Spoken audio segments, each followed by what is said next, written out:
Landing के बाद चंद्रयान 3 ने भेजी चांद की पहली वीडियो और तस्वीर। दिखा चांद के दक्षिणी ध्रुव का ऐसा खौफनाक मंजर। अगले 14 दिनों तक चांद पर घूमते हुए चंद्रयान करने वाला है बड़ा कमाल। इसरो का ये मेगा प्लान देखकर दुनिया की स्पेस एजेंसीज हुई हैरान परेशान।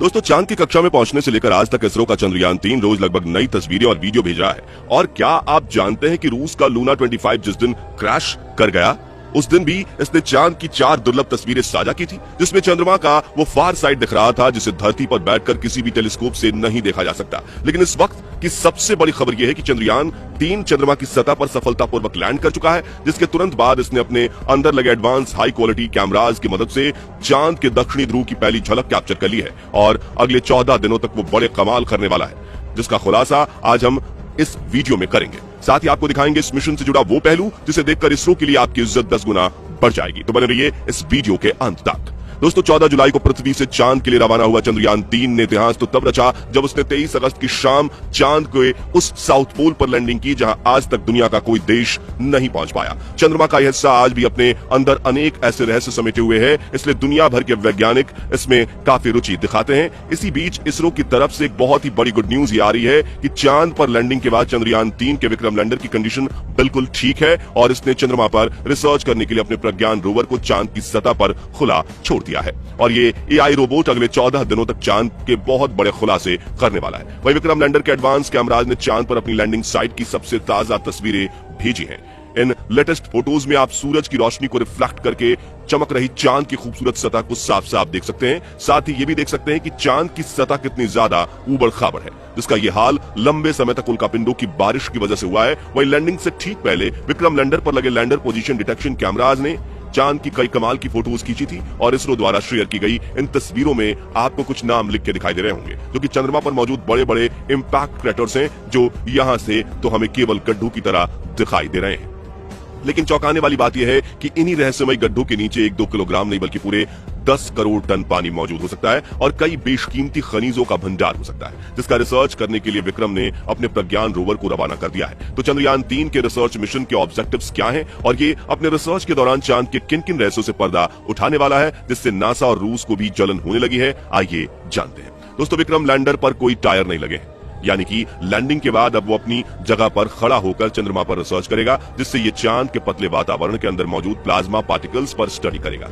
दिन और रात में चंद्रमा की सतह के बदलते तापमान पर रिसर्च करेगा, अपनी लैंडिंग साइट के आसपास आने वाले भूकंप की गति और तीव्रता की स्टडी करेगा और सतह के नीचे लेजर फेंक कर सरफेस एलिमेंट्स की स्टडी करेगा, जिसके लिए इसके अंदर 4 पेलोड उपकरण लगाए गए हैं। जबकि चंद्रयान 3 का प्रज्ञान रोवर अपने 6 टायर्स की मदद के चलते हुए चांद के दूर दराज इलाकों की तरफ रवाना हो चुका है और चलते चलते इसने इसरो को भी चांद की डेटा भेजना शुरू कर दिया है। आपको बता दें कि प्रज्ञान रोवर में लेजर इंडक्टेड ब्रेकडाउन स्पेक्ट्रोमीटर और अल्फा पार्टिकल एक्सरे स्पेक्ट्रोमीटर जैसे 2 पेलोड उपकरण लगाए गए हैं, जो कि लेजर की मदद से चांद की सतह के अंदर तक झांकेंगे और सतह के नीचे मौजूद पानी का पता लगाएंगे। साथ ही ये चांद के मिट्टी और चट्टान में मौजूद मैग्नीशियम, एल्यूमिनियम, क्रोमियम और सिलिकॉन जैसे कीमती खनिजों को भी खोज निकालेंगे और इस रहस्यों से पर्दा उठाएंगे कि आखिर चांद के अंदर क्या छुपा हुआ है। यानी अगर अपने इस मिशन में विक्रम लैंडर और प्रज्ञान रोवर ने चांद पर किसी कीमती खनिज या पानी का भंडार खोज लिया, तो ये इतना बड़ा कीर्तिमान होगा कि भविष्य में जब भी चांद का नाम लिया जाएगा तो इसके साथ ही इसरो और भारत का नाम भी जोड़ा जाएगा। आपको बता दें कि ये रिसर्च मिशन चांद के 1 लूनर दिन, जो कि पृथ्वी के 14 दिनों जितना है, जिसके बाद चंद्रयान 3 का विक्रम लैंडर और प्रज्ञान रोवर अपने आप निष्क्रिय हो जाएंगे और सदियों तक चांद की सतह पर खड़े होकर भारत के नाम का ठप्पा लगा देंगे। ऐसा इसलिए क्योंकि इसरो ने इन्हें वापस लाने का कोई प्लान नहीं बनाया है, वहीं इन्हें सिर्फ दिन के वक्त ही काम करने के लिए डिजाइन किया गया है। यानी 14 दिन के बाद जब विक्रम लैंडर की लैंडिंग साइट पर अगले 14 दिन के लिए रात होगी, तब इसके सोलर पैनल चार्ज नहीं हो पाएंगे और धीरे धीरे इसके सभी उपकरण बंद हो जाएंगे। हालांकि यहाँ गौर करने वाली बात यह है कि इसरो के इस मिशन का सबसे महत्वपूर्ण लक्ष्य चांद की सतह पर सॉफ्ट लैंडिंग करना था, मगर यह सवाल आता है कि चांद पर लैंडिंग करना इतना मुश्किल क्यों है? क्यों 23 अगस्त का दिन इसरो के इतिहास का सबसे ऐतिहासिक दिन बन चुका है और क्यों इसरो की इस उपलब्धि से ब्रिटेन, चीन और रूस जलकर राख हो चुके हैं? दरअसल दोस्तों, चांद के दक्षिणी ध्रुव पर उतरना आसमान से तारे तोड़ने के समान है, क्योंकि चंद्रमा के दक्षिणी ध्रुव पर सूरज की रोशनी उतनी नहीं पहुंच पाती जितनी चांद के दूसरे हिस्सों पर पहुंचती है। इसी वजह से चांद के दक्षिणी ध्रुव पर चारों तरफ घनघोर अंधेरा रहता है। वहीं पृथ्वी से चंद्रमा के इस क्षेत्र की दूरी ज्यादा होने की वजह से लैंडिंग के दौरान कमांड सेंटर का लैंडर से संपर्क टूटने का भय बना रहता है। साथ ही चांद पर ऐसा कोई मजबूत वायुमंडल भी नहीं है जो लैंडिंग के दौरान घर्षण पैदा करके लैंडर की रफ्तार को कम कर सके। इसी वजह से चंद्रमा के इस हिस्से में लैंडिंग करना काफी चुनौतीपूर्ण रहता है। ऐसे में किसी भी स्पेसक्राफ्ट को चांद पर लैंड करवाने का एक ही तरीका मुमकिन है जिसे चंद्रयान 3 के विक्रम लैंडर ने ही अपनाया था। इस तरीके में लैंडर को चांद की सबसे छोटी ऑर्बिट में अपनी न्यूनतम ऊंचाई वाले बिंदु तक ले जाया जाता है, जो कि 20 से 30 किलोमीटर एल्टीट्यूड के बीच होता है। जिसके बाद लैंडर अपनी कक्षा छोड़कर चांद की सतह पर उतरने के लिए रवाना होता है और नीचे पहुंचने के दौरान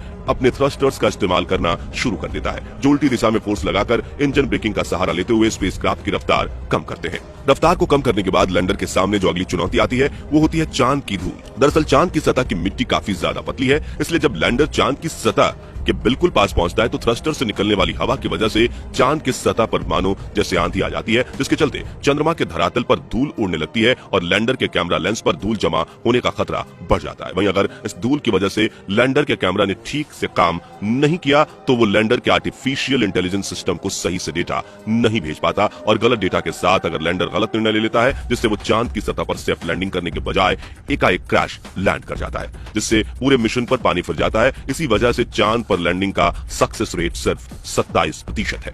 यानी कि चांद पर भेजे गए 100 मून मिशन में से सिर्फ 27 मून मिशन ही सफल लैंडिंग कर पाते हैं। इसी बात से आप ये अंदाजा लगा सकते हैं कि आखिर चंद्रमा पर लैंडिंग करना कितना मुश्किल है और इसरो के चंद्रयान 3 ने कितना बड़ा कमाल कर दिखाया है। और इस मिशन से इसरो ने वो कर दिखाया जो नासा और रूस जैसे बड़े देश भी नहीं कर पाए। जी हाँ, नासा ने आज तक चांद की दक्षिणी ध्रुव पर कोई मून लैंडिंग मिशन नहीं किया, जबकि रूस तो चंद्रयान 3 से आगे निकलने की हड़बड़ी में एक हफ्ते पहले ही अपने लूना 25 मिशन में बुरी तरह से फेल हो चुका है। यानी भारत ने अमेरिका और रूस जैसे बड़े देशों को भी पछाड़ दिया है और पाकिस्तान तो अगले 100 सालों में भी स्पेस रिसर्च की फील्ड में भारत के आसपास तक नहीं पहुंच पाया।